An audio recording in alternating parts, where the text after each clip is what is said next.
All right, let's talk baseline. Before we get into any parts or changing anything for the next few episodes, dynos, dynos, dynos. They speak the truth.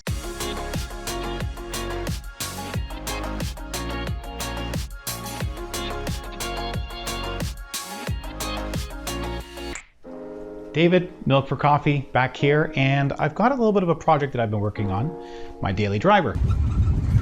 Why am I going to talk to you about MERV? It's very simple. Everyone's got their car that they drive from A to B, and a lot of people consider modifying it. Now, we don't have the time or money always to go to a dyno and say, oh man, I've got exactly this much power.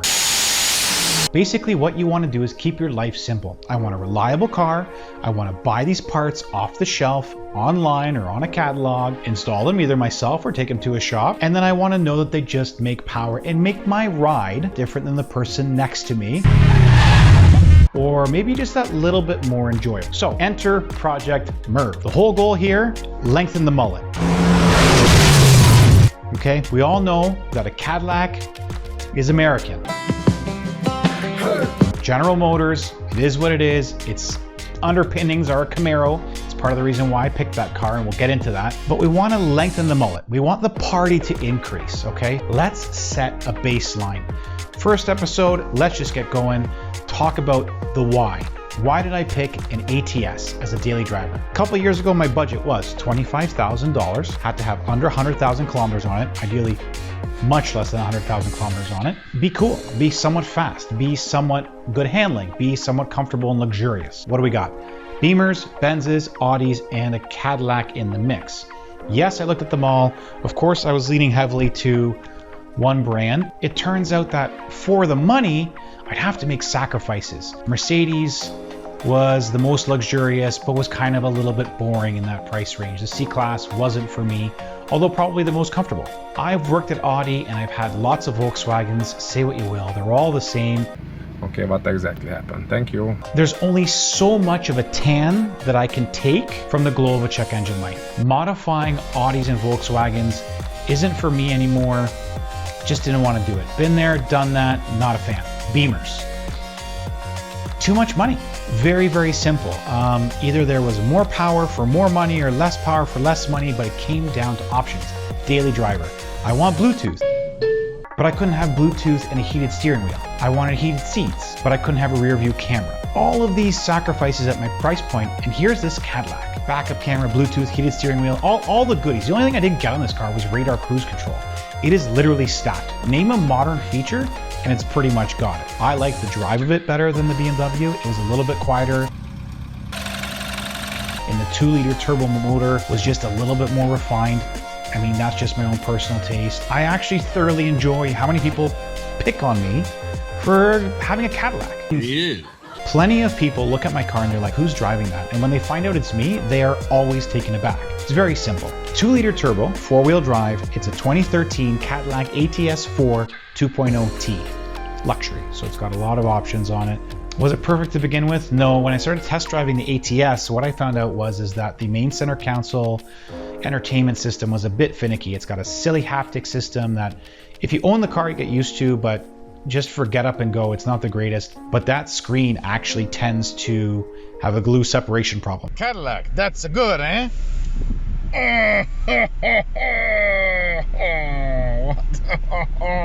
So I knew that was an issue due to some of the ones I was test driving. So extended warranty. Had to get the extended warranty.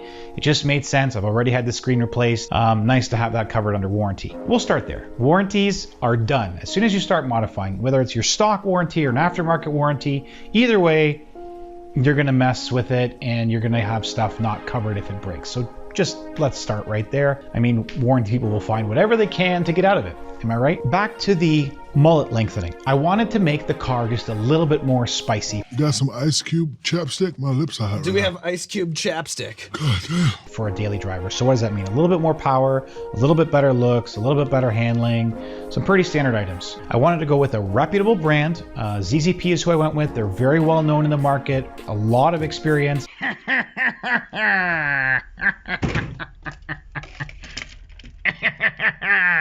My motor is the same as the Camaro 5 motor. It is the same car underneath as well, for the most part. So the motor is an LTG 2.0 turbo. It makes 272 horsepower and 260 pound-feet of torque. Not so bad. Not so bad from a 2-liter. 91 octane. That was one of my stipulations, and I will get to that in a later episode. Wanted to stay with 91 octane. So some surprises around that. It's a 6-speed auto. That's one thing the Beamers had, was an 8-speed automatic, so that helps them on acceleration there. Acceleration.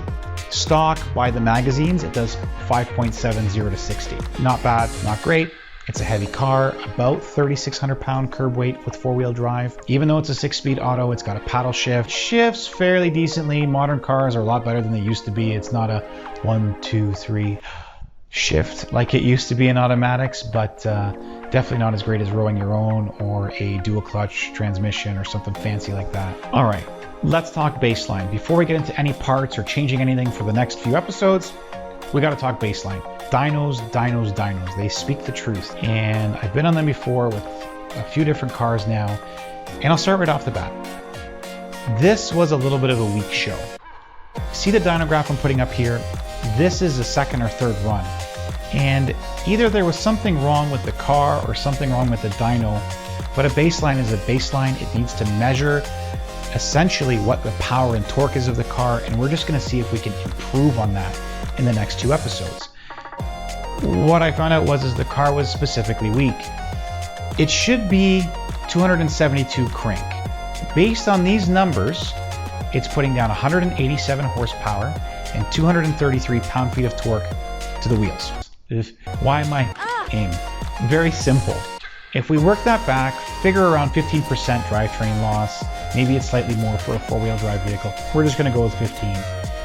It works back to 220 crank horsepower and 274 crank torque. It should be making 272 horsepower and 260 pound-feet of torque. So either something's wrong with the dyno, or something's wrong with how we set it up, or it's just a weak motor. That can happen. In some cases, you'll have a strong motor. In some cases, you'll have a weak motor. So that's the basics of Project MERV. Next episode, we're going to find out which bolt-ons we're going with, what to expect out of them. So stay tuned. I'd appreciate a like and subscribe. And remember, all gas, no brakes.